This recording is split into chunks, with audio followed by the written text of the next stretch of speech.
Hi, this is Drew with Daniels Ag Services with your morning report. Markets finished up mixed yesterday. You had corn slightly higher on the day while beans and wheat were lower, all currently higher this morning. A bit of a turnaround Tuesday after yesterday's WASDE report. We're not going to go over the report. If you want to look at it, check out yesterday's Wilkins Ag Wire.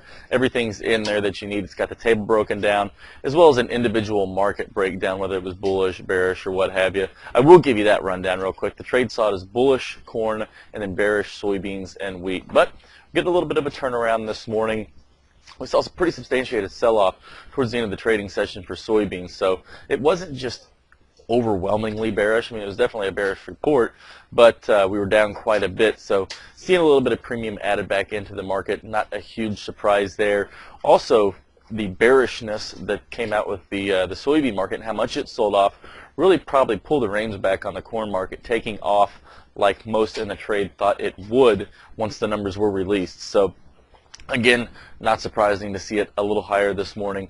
Based on that, as it likely was held back just due to the overall selling nature that we saw in both soybeans and wheat. So moving forward, we've got this report behind us that sets the 2014 growing season production numbers in. So good to have those numbers. Looking forward, it's all going to be about weather in South America and whether or not, different weather than weather in South America, and whether or not that demand shifts from the United States down to South America. If we continue to see soybean demand here in the United States and it doesn't really shift to South America, then we'll likely see soybean prices trade higher. If we see China continuing to import some corn from the United States or ramp up those efforts now that they're allowing some DDGs with that MIR 162 strain, we could see corn prices rally as well. But if we do see them go down to South America and start taking away from United States exports, like a lot in the trade think we will, we'll likely see the market trade lower. So basically, it's keeping our eye on that moving forward and seeing whether or not that happens,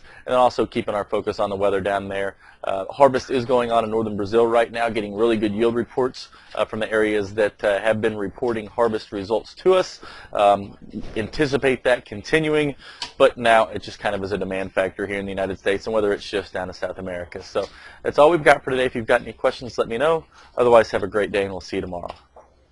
This material is conveyed as a solicitation for entering into a derivatives transaction. This material has been prepared by Daniels Ag Services broker who provides research market commentary and trade recommendations as part of his or her solicitation for accounts and solicitation for trades. Daniels Ag Services, its principals, brokers, and employees may trade in derivatives for their own accounts or for the accounts of others. Due to various factors such as risk tolerance, margin requirements, trading objectives, short-term versus long-term strategies, technical versus fundamental market analysis, and other factors, such trading may result in the initiation or liquidation of positions that are different from or contrary to the opinions and recommendations contained therein. Past performance is not necessarily indicative of future performance. The risk of loss in trading futures contracts or commodity options can be substantial, and therefore investors should understand the risks involved in taking leveraged positions and must assume responsibility for the risks associated with such investments and for their results. You should carefully consider whether such trading is suitable for you in light of your circumstances and financial resources. You should read the risk disclosure accessed at www.danielsagservices.com. Daniels Ag Services is not affiliated with, nor does it endorse any trading system, newsletter, or similar service. Daniels Ag Services does not guarantee or verify any performance claims made by such systems or services.